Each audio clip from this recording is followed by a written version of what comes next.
From the brains behind Brains On, it's Smash, Boom, Best. The show for people with big opinions. I'm Molly Blue, and this is Smash, Boom, Best, where we take two things, smash them together, and ask you to decide which one is best. Today, we've got a futuristic face-off between two things that fascinate and frighten us humans. They're the subject of sci-fi and of real-life science. It's aliens versus robots.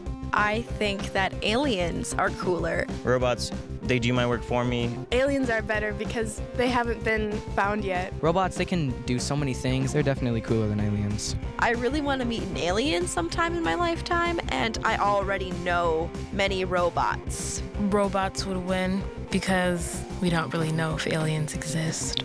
Who will win the day? Those helpful machines we call robots, or the extraterrestrial neighbors we're still searching for? Here to help us settle this aliens versus robots showdown once and for all is our esteemed judge, Maddie. Hi, Maddie. Hi. So what do you think of when you hear the word aliens? I mean, the first thing that comes to mind is the sadly stereotypical green little Martian dude. And what about the word robots? Roombas, honestly. And I know that you are a science fiction writer. I am. Can you tell us a little bit about the science fiction that you write? Absolutely. I write novels, poetry, short stories, kind of you name it. I've tried to write it. And I honestly love to see how adding a new element to the world we live in just kind of changes how people interact. It's super cool. I think everyone should at least try and daydream about that every once in a while. And have you written about aliens and robots? I have. I've written about both. Have they ever appeared in the same story? Actually, I don't believe they have. So this is going to be a first time that they're going to kind of face off for me. And do you feel like you're swayed one way or another right now? I think I'm pretty unbiased when it comes to this one. I think I'm ready to give this debate my best shot. Excellent. And you also debate competitively. I do. So what advice do you have for our debaters today? I'm going to have to say, don't be afraid to recognize some faults in the thing that you're debating for. It's okay for things to have faults. Just make sure that you point out faults in the other person's too. Excellent advice. Well, let's meet our debaters. Here to argue for the multi-talented machines of Team Robot, it's NPR's Elise Hu. Hi, Elise. Hey there. And Elise, what do you do at NPR? I'm covering the future. I host a video show called Future You with Elise Hu, and it's all about how human bodies are getting upgraded. Very, very cool. So now, in one sentence, why are robots the coolest? Robots are the coolest because they can be anything we dream up. They are programmable, and so the possibilities for them are endless. Very good. Well, let's meet your fierce opponent. Here to rep extraterrestrial life for Team Alien, it's NPR's Sam Sanders. Hi, Sam. Hey there. What is your job at NPR? So I host a talk show for NPR called It's Been a Minute, and we have conversations with people in the culture you should know about and other journalists to kind of make sense of not just the week of news, but how it all feels, too. And Sam, in a single sentence, why should aliens be crowned the Smash Boom Best? Because we're aliens, too. A thinker to start it off. I'll explain, I promise. All right, we're almost ready to kick this debate off. But first, let's review the rules. Every debate battle is made up of 4 rounds. And the debater's goal is always the same, to convince the judge that their side is the coolest. The first round is the declaration of greatness, when both sides share all the coolest facts, figures, and lore about their side. Round 2 is the micro round, a creative challenge that the debater is prepared for in advance. Round 3 is the sneak attack, a surprise challenge to keep Sam and Elise on their toes. And then our last round is the final 6, when both teams have 6 more words to try to win the last point. Our judge, Maddie, will award 1 point after each round, but she won't reveal the score until the very end. Listeners at home, we want you to judge this debate too. All right, Maddie, Sam, Elise, are you ready for this all-out debate battle? Oh, yeah. I'm ready to win. I'm ready as I'm going to be. Yes, I cannot wait to hear these arguments. All right, well, brace yourselves for our first round. Declaration of Greatness. Our debaters are ready to present the most interesting facts and the most persuasive arguments in favor of their side. We flipped a coin, and Elise, you're up first.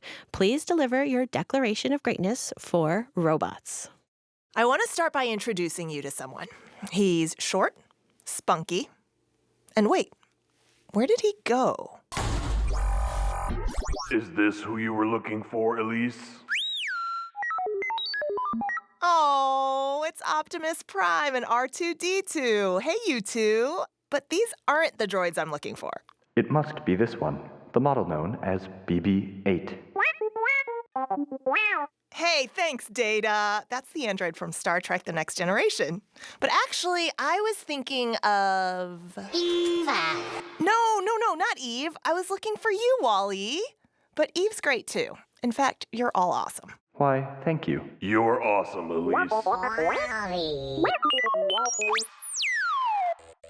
When someone talks about a robot-filled future, a lot of people picture evil machines trying to take over the world. But I like to think of robots like the ones you just heard. Helpful ones that protect us, assist us, and can do the things we would never dream of doing on our own.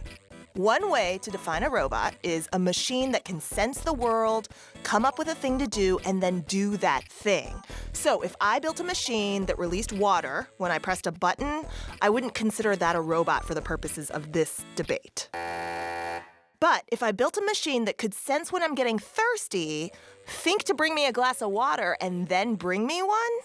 You seem parched. Here you go. Now that's a robot. There are plenty of robots simpler than that, of course, but robots are getting more sophisticated every day. What's so cool about them is that many of them use artificial intelligence rather than human intelligence. What I mean by that is they learn by repeating various versions of a task over and over and over again really quickly based on the information they gather, which means a robot's potential to learn and grow and acquire more knowledge is just exponentially greater than ours. Their smarts can build and build until they're able to master incredibly complicated things. Like, have you ever heard of the board game called Go? No. Okay, well, it's from China, and people have been playing it for thousands and thousands of years. It looks kind of like chess.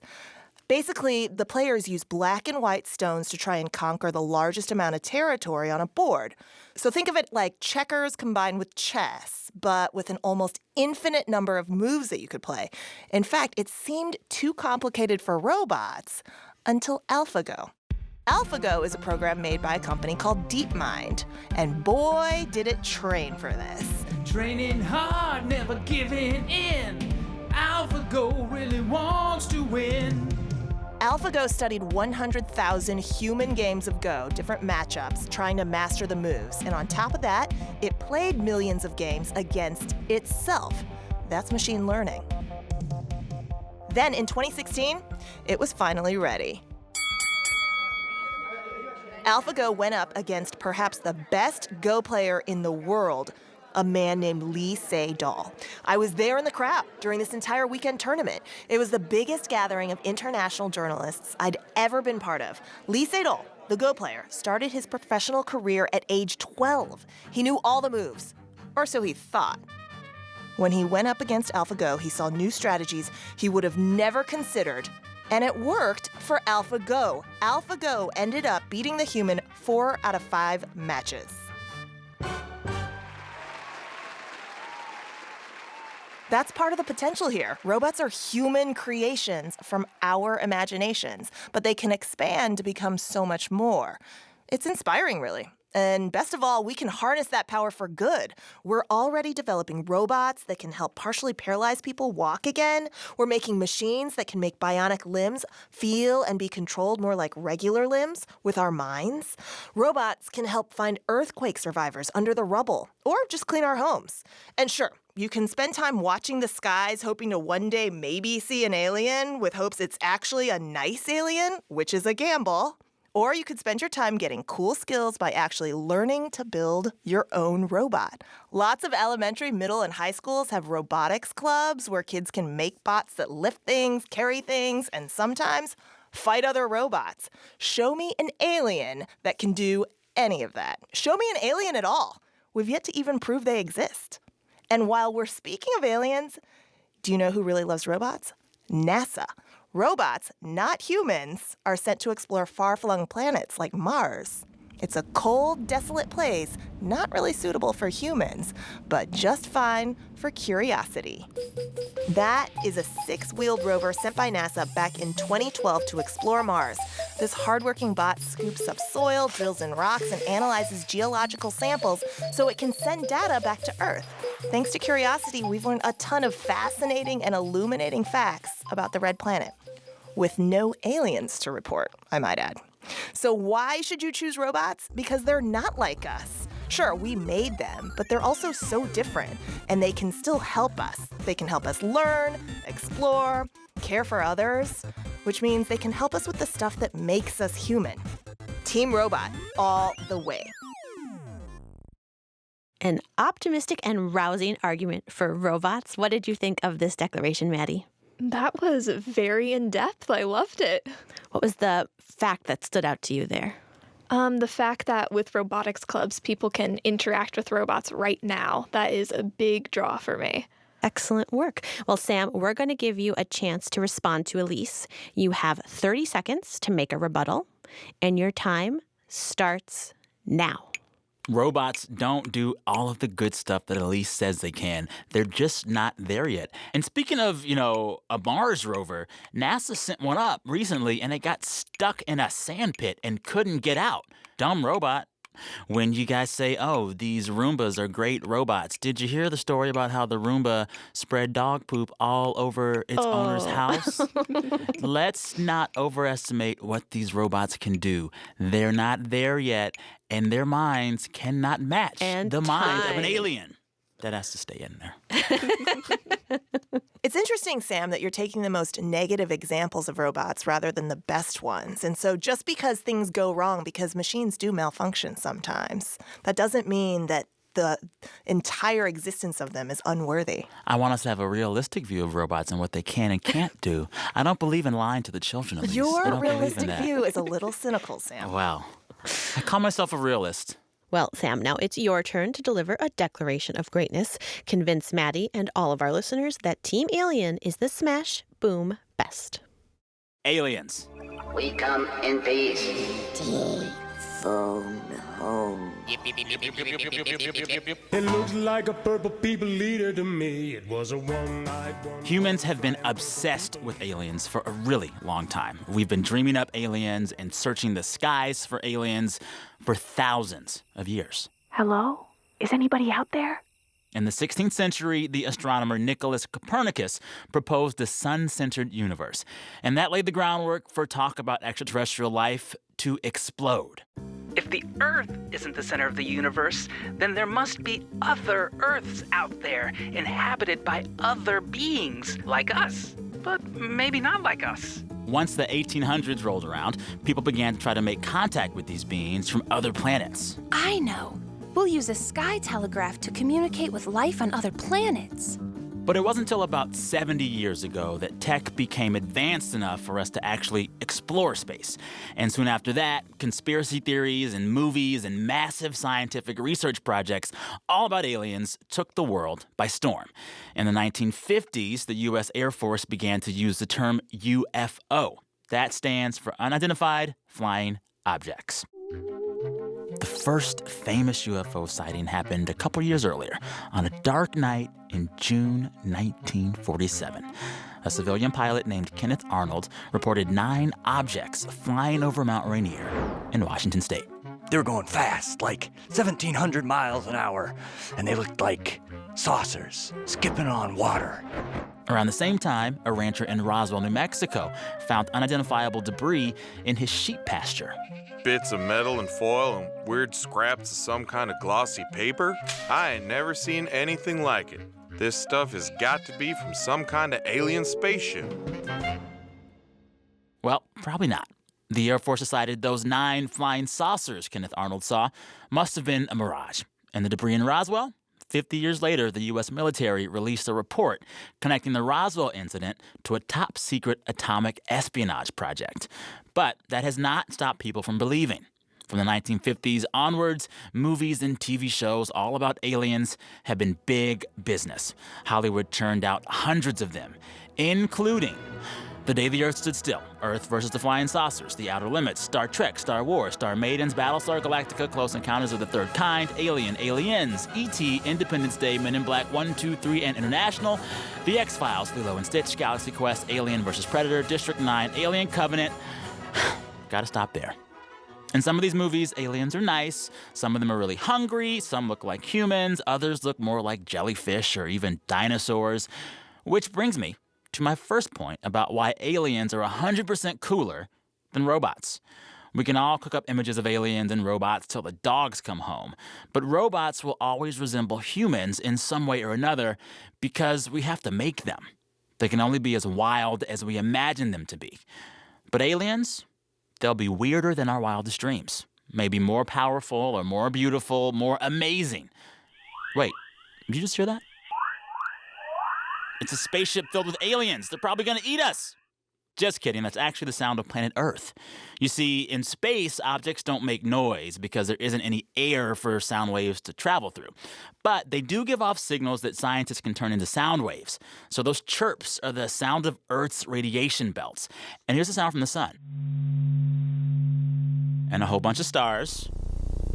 And black holes slamming into each other. The universe, it is so noisy. Quiet, please. All right, now, how are we ever going to hear our alien friends talking to us through all that racket? Well, that's exactly what the SETI Institute is trying to figure out. SETI stands for the Search for Extra-Terrestrial Intelligence. And scientists there at the Institute use radio telescopes to search for alien technosignatures. Okay, not quite that. Technosignatures are any signal from the alien planet that comes from the use of some technology. Maybe it's radio waves or laser pulses or satellites or lights from an alien city or even pollution. Which brings me to my second point. Any aliens we might discover via technosignature, they probably aren't the only ones out there. There could be a ton of them in all shapes and sizes. Hello. You come in peace? I mean, think about it. Little baby planet Earth is hanging out in a tiny solar system located in a minor arm of the Milky Way galaxy, which is likely made up of somewhere between 100 and 400 billion other stars like the sun. And our estimates say that there are billions or possibly trillions of other galaxies in the universe. With all that space, there's got to be some other form of intelligent life in the cosmos, right? That is pretty amazing. And you cannot say the same thing about robots. You just can't. What do they got? Roombas? Yep. Nope, you can't.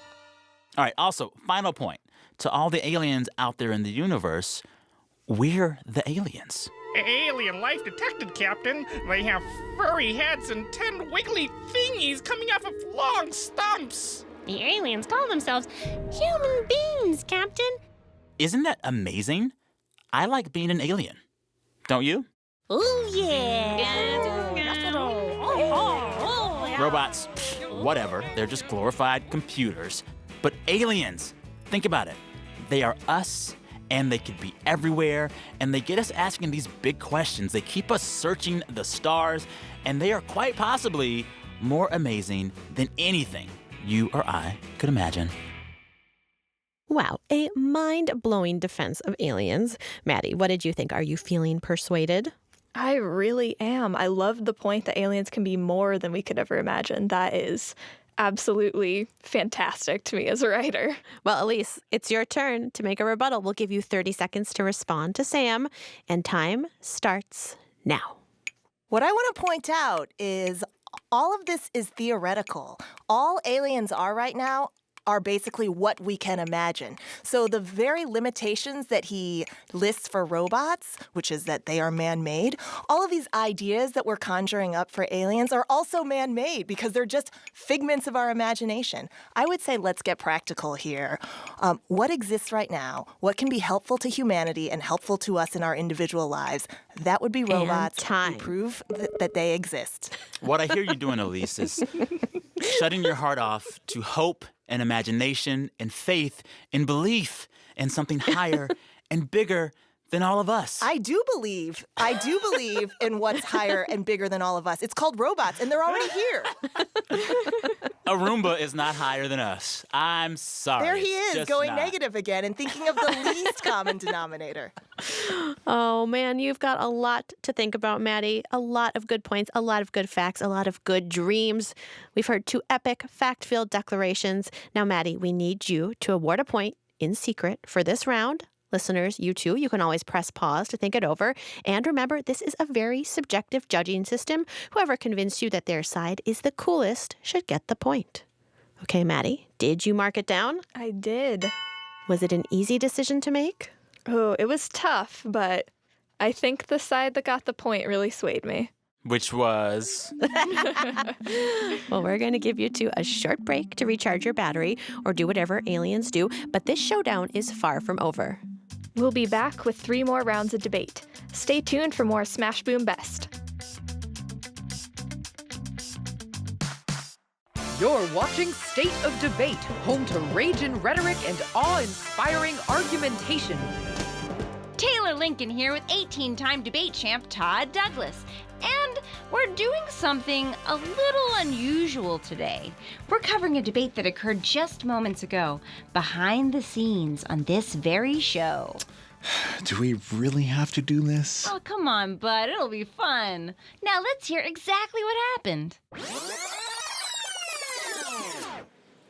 Morning, Taylor. You're looking great today. Really a top-notch blazer you got yourself there. Okay, Todd. What are you buttering me up for? Okay, I was kind of thinking, seeing as it's the last episode of the season and all, that maybe you'd consider letting me do the intro, even though it's your turn. Todd, we've gone over this. We take turns, and this week is my turn. Okay, fine. I guess this is the beginning of the end. First this, next thing you know, they replace me with a handsomer co-host. Then I won't be able to book anything except infomercials. And then it's just a few months before my dwindling career breathes its last dying gasp of air and no one even remembers my trademark dimples. Wow, Todd, what a big ol' logical fallacy. Logical fallacies are common mistakes debaters make when arguing for their side. And there are many different kinds with different names. Do you want to explain the specific logical fallacy you just used, Todd? Yes. Go ahead, get into it. That was a slippery slope fallacy. Indeed it was.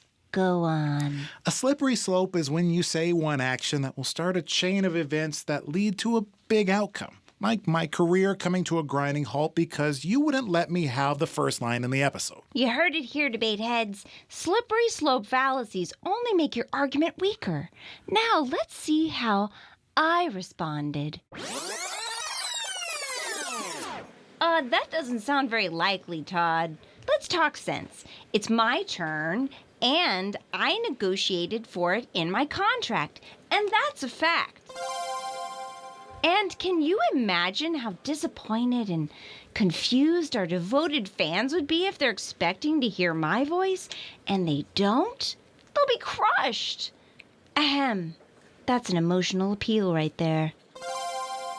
But why don't we get an expert's opinion? Hey, Molly, could you come over here and settle something for us? Sure. What's up? As an experienced podcast host, don't you think consistency is important for connecting with your audience? Yeah, that sounds right to me. Todd, it's your line, I believe. Yep. Right. Well, what a triple threat of debate strategies from my delightful co-host, Taylor Lincoln. Why, thank you, Todd.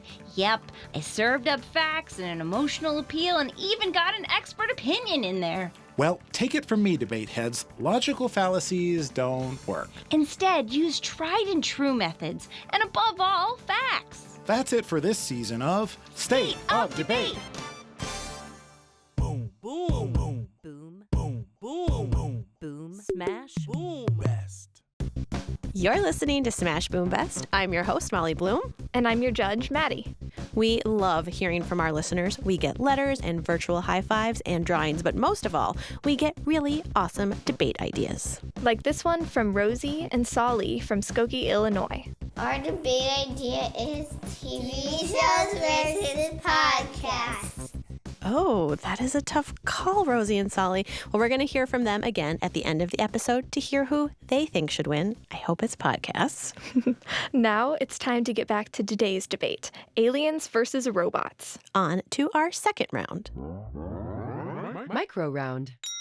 For this micro round challenge, we asked our debaters to convince a human family that their side, either an alien or a robot, would make a great babysitter. What kind of fun activities would they plan? Would they provide healthy snacks or help with homework? Would they walk the dog or maybe eat it? Elise went first in the last round, so Sam, you're up. Tell us why a little green babysitter is the best kind of babysitter. So, when you think about who you want to take care of your child, you want a babysitter who is prepared to deal with the unexpected, because kids are always doing things that are unexpected. Robots can only do routine. Robots can only do what you programmed them to do. You want a creature with a brain, an alien. What happens if the robot loses sight of your child? What happens if your kid throws the juice box on the robot and then the robot's circuits fry? What happens if the robot's battery runs out? Aliens are alive and therefore better equipped to deal with the unexpected. Second big point, you know what kids need more than anything else in this world? Love. You know who can't love? What can't love? A robot. Your Roomba can't love you. Robots can't love. They don't have a heart. Aliens can have a heart. Aliens can have a soul. Do you want a robot tucking your kid in at night, consoling them when they're crying? Can a robot give you a hug? No. Aliens are the best babysitters. Thank you. All of this depends on your image of an alien. No, what I'm imagining of an alien is like the scary guys that are in M. Night Shyamalan's The Village that appear at first as shadows. Like, I do not want that guy or gal or it babysitting my children.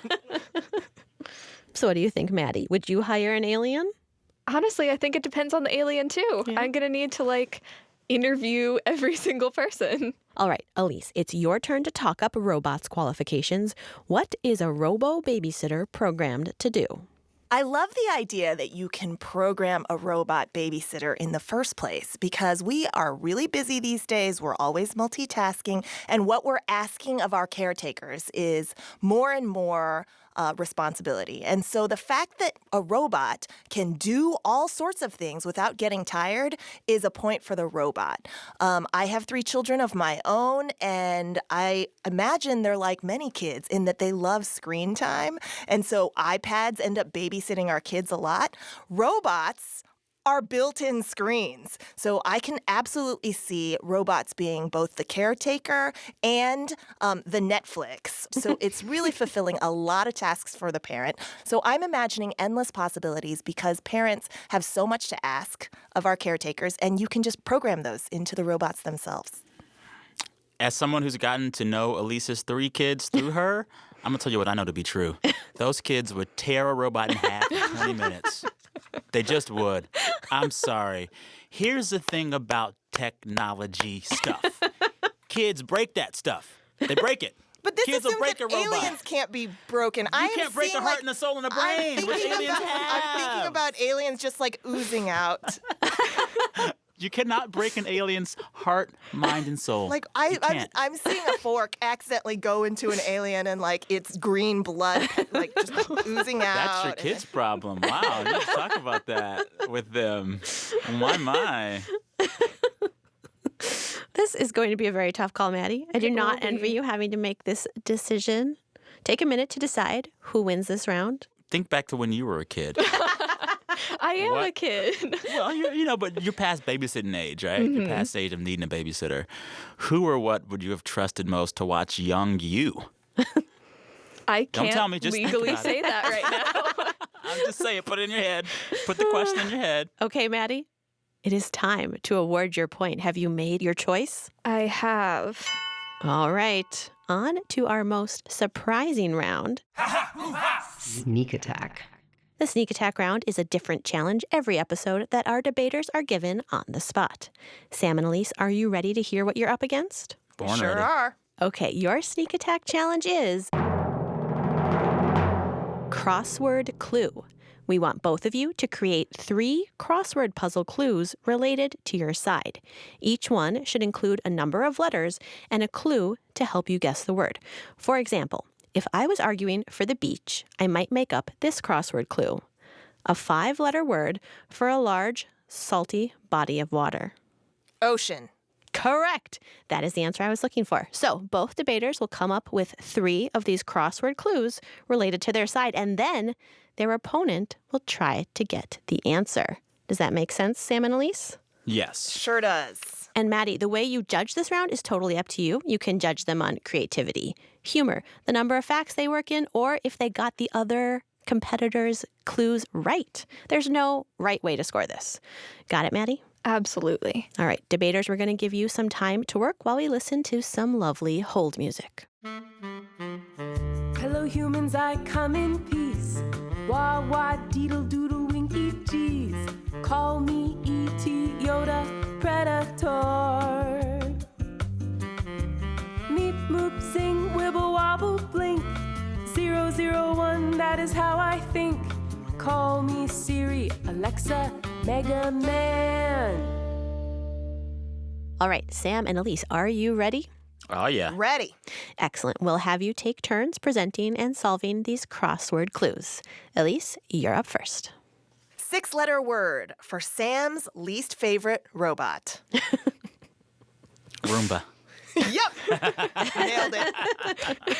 It's a bad robot. It's a bad robot. It doesn't even really fit the definition of robot that I set out in my declaration, but it's fine. Which is why robots are bad. It's really helpful for Sam to use that straw man.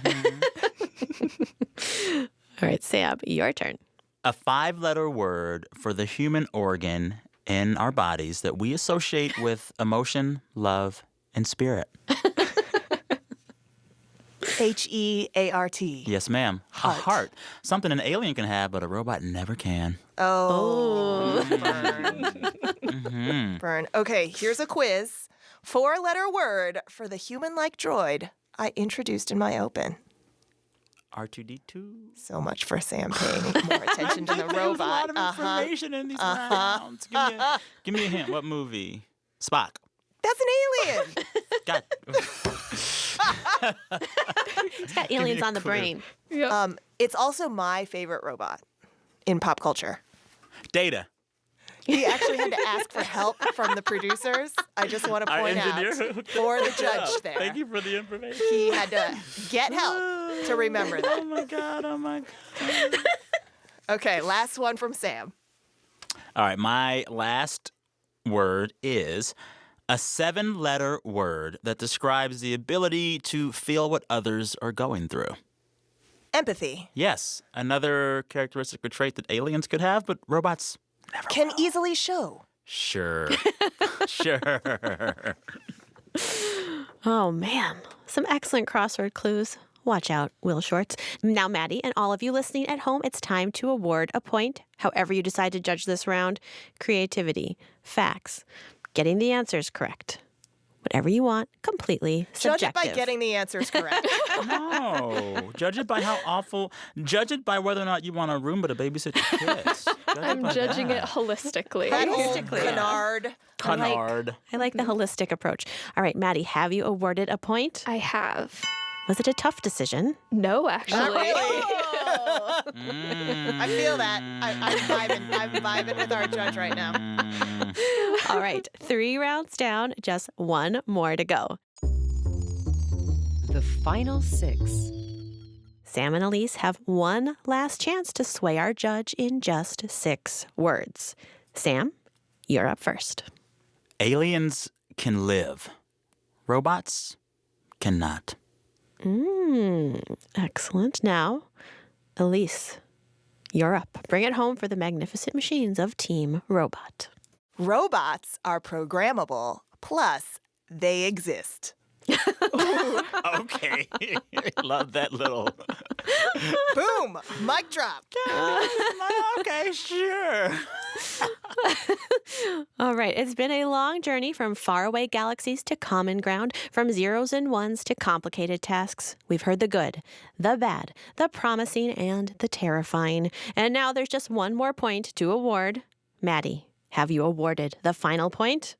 I have. Excellent. I'm doing a drum roll please. for you. Excellent. Maddie, who is the winner of today's debate? Oh my God, I'm actually really nervous. Actually a tie. Why are It you was a just trying to be tough nice? Come on. Someone is going to win today because we have one more tie-breaking round. Sudden death. The sudden death challenge is tongue-tied. Write a tongue twister about your side. Your opponent has to read it as fast as they can. Again, the judging criteria is completely subjective. You only have 1 minute to write your tongue twister.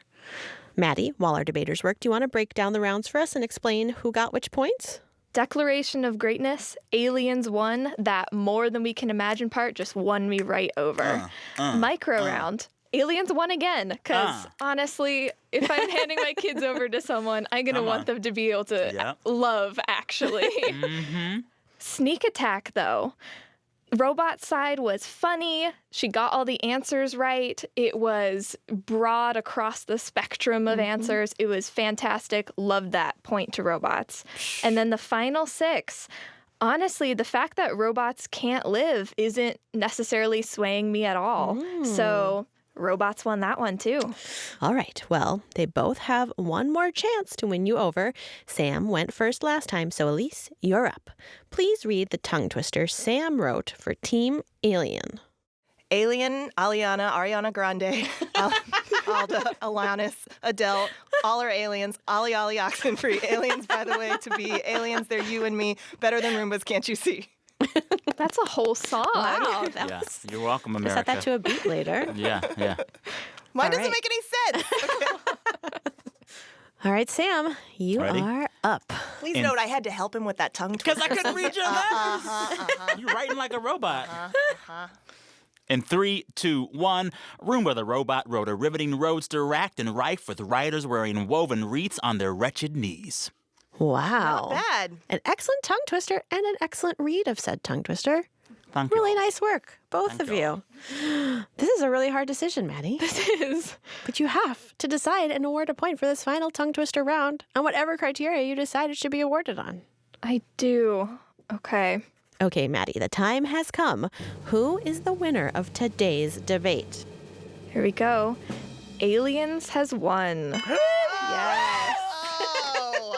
The creativity won me over. Only because you wrote a song at the end. Oh, but I still love you, Sam. I'm not going to be a sore loser. Oh, wow. Life finds a way. Life finds a way. I tell you what, man. Oh. Sam, I really enjoyed our time together. I love that you're so optimistic about our alien overlords one day. Thank you. I still did it. I still kind of did a backhanded. Elise, I so enjoyed the points that you made in favor of robots because they were rooted in this real belief in the possibility of the human mind to design robots that can be great. And believing in the infinite possibility of our own brains is a beautiful thing. So thank you for that. Well, Maddie has crowned Aliens the Smash Boom Best, but what about you? Smash Boom Best is brought to you by Brains On and American Public Media. It's produced by Rosie DuPont, Mark Sanchez, Sandon Totten, Molly Bloom, and Alyssa Dudley. We had engineering help from Corey Schreppel and Josh Newell. We had production help from Manica Wilhelm, Christina Lopez, and Lauren D. Brenna Everson is the voice of our hold music, and our announcer is Marley Feuerwerker Otto. We want to give a special thanks to Justin Koo, Austin Cross, Taylor Kaufman, John Miller, Nikki Pedersen, Quincy Surasmith, Natalie Chudnovsky, and Peter Eklund. Elise, is there anyone you want to thank today? Caffeine. Me too. And how about you, Sam? Any special shout-outs? Special shout-out to my cubicle mate and operations guru for NPR West who helped make today happen, Melissa Kuipers. And Maddie, do you want to give any special thanks? Thanks to y'all for letting me come judge. This was tons of fun. You did an excellent job. You were a sage and fair judge. Yes, thank you, Maddie, even though I didn't win. You were so close, though. And before we go, we asked Rosie and Solly who they think would win in the TV versus podcast matchup that they suggested. I think podcasts would win because they have science in them. I think TV shows would win because you can actually see and hear what's going on. Oh, ouch. We'll be back with a fresh debate brawl next week. Same place, same time. Bye-bye.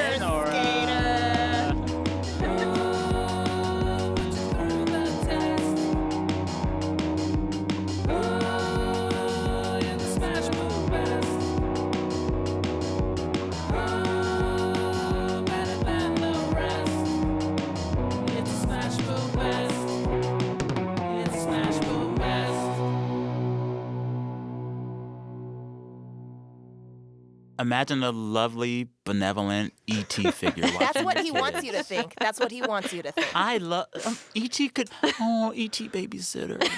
That's so cute. It's so cute.